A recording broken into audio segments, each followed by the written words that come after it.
Salut, je vous avais montré dernièrement comment installer une machine virtuelle sur Workstation Pro. Et bien aujourd'hui je vais vous montrer comment installer Debian sur cette machine. C'est parti.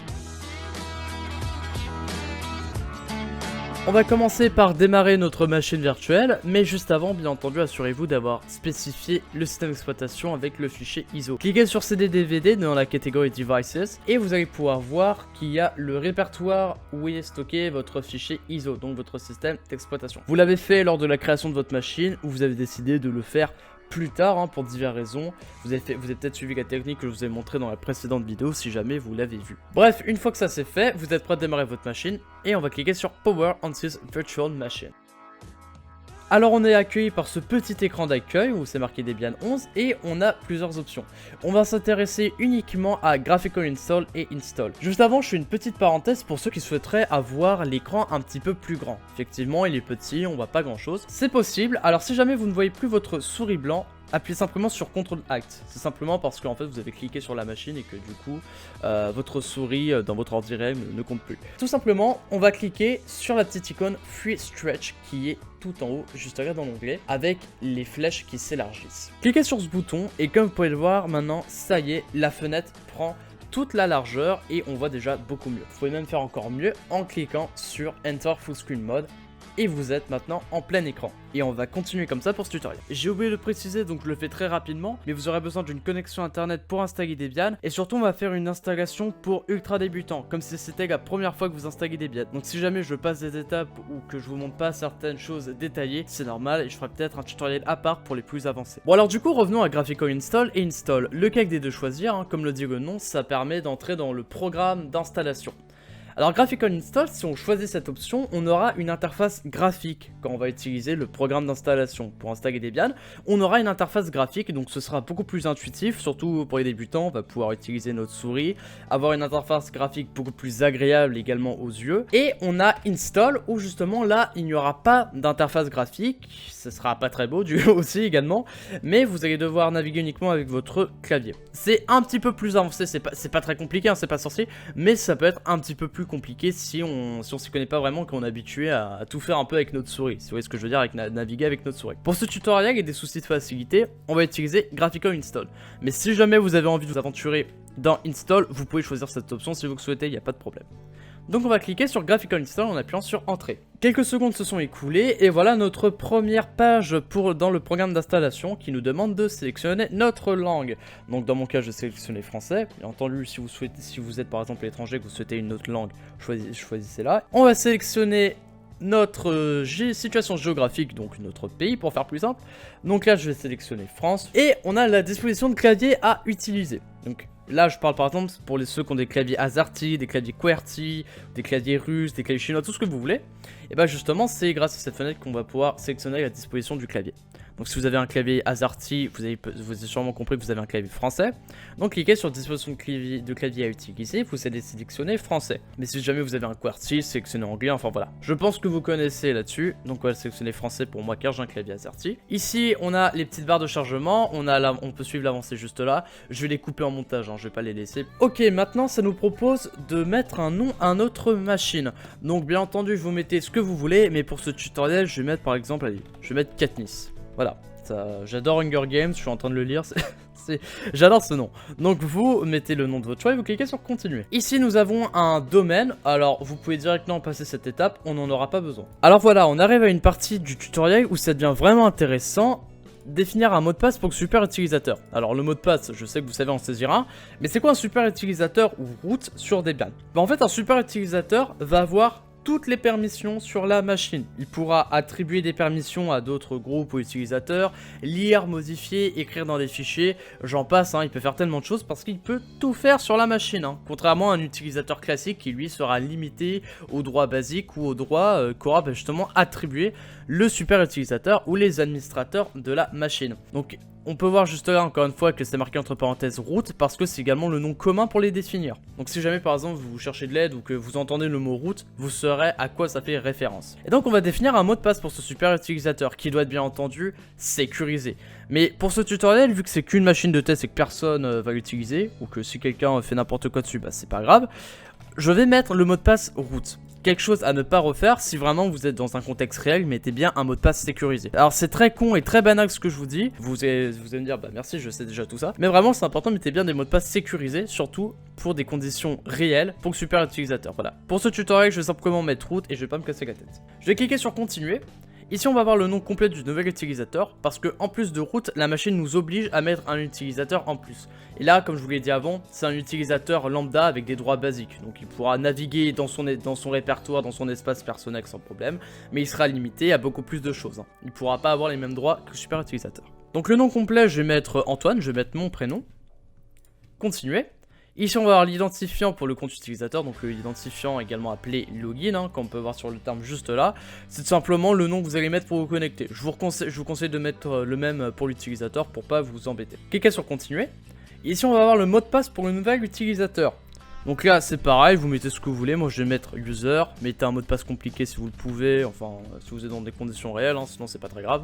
Alors ensuite on arrive sur partitionner les disques. Alors c'est une partie un petit peu technique, donc on va faire au plus simple en cliquant sur assister, utiliser un disque entier. Je ferai sûrement une vidéo pour vous expliquer clairement qu'est-ce que c'est exactement le partitionnement des disques, ça veut dire quoi tel ou tel terme, c'est quoi LVM, c'est quoi chiffré, etc. Je ferai sûrement une vidéo à part pour ça, mais là c'est vraiment pour installer Debian le plus simplement possible. Donc on va cliquer sur assister et utiliser un disque entier. Juste ici c'est la première. On va sélectionner notre disque, logiquement vous en avez mis qu'un seul. Juste là ça vous dit si vous voulez des partitions. Donc on a home, var et tmp, etc. Home, alors je vous dis simplement une petite définition comme ça. /home c'est le répertoire personnel d'un utilisateur. Je vais pas plus loin. Var et tmp c'est plutôt des fichiers système. Voilà, donc on va faire tout dans une seule partition pour pas nous embêter. Et vous allez cliquer sur terminer le partitionnement et appliquer les changements. Vous refaites oui pour appliquer. J'en profite pour faire cette petite parenthèse lors du chargement, mais bien entendu ça va dépendre également de votre système. Le chargement peut être plus court ou plus long selon votre ordinateur. Moi ça va, c'est plutôt rapide, mais ça arrive que ça peut être vraiment long. Ça dépend de votre système bien entendu. Et comme je vous l'ai dit, également là on fait une installation vraiment très simple comme pour un débutant qui n'a jamais installé Debian. C'est par exemple peut-être votre cas, toi qui regarde cette vidéo, peut-être que tu es ultra débutant justement et que c'est la première fois que tu utilises Debian pour des choses qui étaient personnelles, enfin pour X raisons. Je ferai sûrement un tutoriel pour une installation Debian un petit peu plus avancée avec les partitions, etc. Donc nous avons ensuite configuré l'outil de gestion des paquets. Donc là ça nous demande si on veut analyser un autre support d'installation. Alors on va tout simplement cocher non, parce qu'en fait un support d'installation c'est un petit peu comme Debian, en fait c'est un peu un logiciel d'installation et on n'a pas besoin d'analyser d'autres supports. Voilà, en gros on n'a pas besoin d'installer autre chose ou quoi que ce soit. Donc on va cliquer sur non. Ensuite on va choisir le miroir de l'archive Debian. Pour faire très simple, encore une fois, un miroir c'est tout simplement un repère où justement votre machine va chercher les paquets. Et les paquets c'est les logiciels, sous un autre nom, mais voilà. Sur Linux on va très souvent utiliser le terme paquet et non logiciel. Enfin après il y a des différences sûrement entre les deux, il y en a qui sont plus paquets, plus logiciel, mais en général on utilise le terme paquet sur Debian. Retenez bien ça pour pas être trop perdu sur des forums. Donc pays du miroir de l'archive Debian, donc c'est là où justement quand vous allez voir installer des paquets, c'est là où Debian va les chercher. Donc sélectionnez votre pays de préférence. Ici vous avez les différents liens. Vous pouvez prendre celui que vous voulez, ils sont tous très bien. On a une Université de Lorraine, Université de Toulouse, tout ce que vous voulez. Moi en général je prends toujours Debian.org, mais si vous voulez prendre par exemple Université de Pau, voilà, vous pouvez prendre celui-là, il n'y a pas de problème, ça marchera également très bien. Mais je vais prendre dem.debian.org, celui qui est choisi par défaut. Ici on a un mandataire HTTP, on va passer cette étape. J'en profite pour dire que si jamais ce type de vidéo vous plaît, que vous voulez voir plus de choses comme ça, plus de tutos sur Debian, n'hésitez pas à me le dire en commentaire. Petite parenthèse pendant le chargement, excusez-moi, promis, après on arrêtera les parenthèses.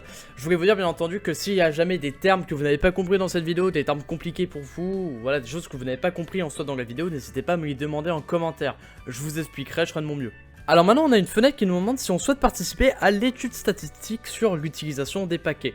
En gros c'est l'organisation Debian qui souhaite nous demander notre consentement s'ils peuvent récolter des informations sur notre utilisation de Debian. Donc quand on installe par exemple quand on installe des paquets, c'est des statistiques en gros que Debian voudrait enregistrer avec notre machine. Vous faites oui, vous faites non, vous faites ce que vous voulez. En général, si vraiment vous voulez rester anonyme, enfin, vous voulez aucune trace, vous faites non. Même si vous faites oui, c'est pas grave, c'est pas comme Facebook. On va pas revendre votre adresse email, bien entendu. Y a rien, juste cocher non, oui, faites comme vous voulez. Ça, vous faites comme vous voulez, c'est au feeling. Alors ensuite, ça nous propose les logiciels à installer. Donc, je parlais de paquets tout à l'heure, là, on va plus parler de logiciels. Alors on a plusieurs choix. Cocher par défaut l'environnement de bureau Debian et GNOME. Et utilitaire usuel du système, et ça je reviendrai après. Donc comme le nom l'indique, environnement de bureau Debian, c'est tout simplement que, un peu comme l'installation de Debian, comme vous le voyez actuellement, on aura une interface graphique et un environnement de bureau auquel on va pouvoir naviguer, comme si vous êtes sur Windows par exemple. Voilà, bah, ce sera exactement la même chose. Vous aurez des onglets, une barre où vous aurez tout vos logiciels, etc. Vous aurez l'environnement de bureau et GNOME, donc avec GNOME du coup ça va être le logiciel qui permet justement de faire fonctionner cet environnement de bureau. Vous en avez plusieurs, c'est pour ça il y a XDE, Math, il y en a plusieurs. Bon, il y a pas grand, alors je crois qu'il n'y a pas grande différence entre les entre tout ça, mais c'est GNOME, c'est très bien, voilà. Donc si vous souhaitez l'environnement de bureau, cochez environnement de bureau Debian et GNOME. Si jamais vous avez uniquement besoin de Debian en ligne de commande, et c'est d'ailleurs c'est son utilisation commune. Moi en cours d'informatique, j'utilise toujours en ligne de commande, je n'ai jamais besoin de l'environnement de bureau parce que je travaille en général sur des serveurs pour. Donc là, je parle du coup pour des côtés serveurs. Vous pouvez décocher l'environnement de bureau de Debian et GNOME. Si vous faites uniquement des lignes de commande, vous allez voir que vous n'aurez du coup plus du tout d'environnement de bureau et que vous aurez simplement une interface avec un fond noir, des lignes blanches et vous pourrez uniquement taper des commandes et naviguer avec des lignes de commande. Ça fait beaucoup de commandes. Et donc ça va être notre cas. Donc on va cocher uniquement utilitaire usuel du système et on va cliquer sur continuer. Ok, on arrive à la fin de l'installation. C'est la dernière étape et on nous demande si on souhaite installer le programme de démarrage Grub. Et là, ça va être ultra important de cocher oui. Pourquoi? Parce que Grub, ça va être le programme qui va permettre à la machine de démarrer correctement et dans de bonnes conditions. Si vous mettez non, votre machine risque de dysfonctionner et vous serez obligé de réinstaller Debian. Donc s'il vous plaît, faites super gaffe à ce point, cochez bien oui, parce que ça va être justement le programme de démarrage donc qui va démarrer la machine dans de bonnes conditions. Donc surtout faites super bien attention et je le répète plusieurs fois, cochez oui. T'as coché oui? Parfait, on peut continuer. Ensuite, on sélectionne simplement le périphérique où sera installé le programme de démarrage. En général, vous en avez uniquement qu'un et c'est Dev SDA. Prenez bien le deuxième et sélectionnez pas le premier. Et voilà, l'installation est terminée. On n'a plus qu'à cliquer sur continuer. Notre machine va redémarrer automatiquement. Donc là, on a plusieurs lignes. On va cliquer sur entrée pour sélectionner Debian, GNU Linux, donc notre système. On attend un petit peu et ça y est, quand on peut voir, on a Katniss Login et donc la machine nous demande de nous connecter. Donc encore une fois, on n'a pas sélectionné l'environnement de bureau, hein, c'est pour ça que vous voyez pas une jolie interface, c'est uniquement en ligne de commande. Donc on va se connecter. Souvenez-vous, on a deux comptes, le compte root, donc le super utilisateur avec tous les droits, et le compte Antoine, donc avec mon prénom, qui va être un compte utilisateur à part, donc qui est bien différent du super utilisateur, qui n'a pas les mêmes droits. On va se connecter avec le compte root, donc pour ça j'indique le nom, qui va être donc root, et le mot de passe. Alors moi j'ai juste mis root, hein, je vous avais dit plusieurs fois, si vous pouvez mettre un mot de passe sécurisé, ou pour une machine de test, vous mettez le mot de passe que vous voulez, hein, qu'il soit sécurisé ou pas, mais j'avais remis root comme mot de passe, donc je vais taper root, je fais entrer, et voilà, ça y est, je peux maintenant naviguer sur Debian en tant que root. Voilà, donc je peux choisir de dossier, je peux voir le contenu qu'il y a là-dedans. Alors ne vous en faites pas si vous ne comprenez aucune commande que je suis en train d'entrer, c'est juste pour que vous voyez que voilà, tout fonctionne bien et que je peux naviguer dans ma machine. Alors vous allez pouvoir même peut-être taper votre première ligne de commande si jamais vous avez jamais touché à Debian en faisant exit qui va permettre de quitter la session. Et là vous allez voir que maintenant ça va demander, donc Katniss, que je rappelle le nom de la machine, hein, le nom de l'ordinateur. Maintenant je vais me connecter avec mon compte utilisateur en tapant donc Antoine, qui est le nom que je lui ai donné. Et le mot de passe, donc qui est pour lui, est user. Je fais entrer et je suis connecté en tant qu'Antoine. Alors là vous allez voir que peut-être que vous avez remarqué que le signe juste après Katniss et 2 points n'est pas le même. Là j'ai $1. C'est tout simplement parce que c'est pas les mêmes permissions, etc. Et c'est ce qui conclut ce tutoriel pour installer Debian. J'espère qu'il vous aura aidé, j'espère que ça aura été assez clair. Je vous remercie d'avoir regardé, on se retrouve très bientôt pour de prochains tutoriels Debian. Salut!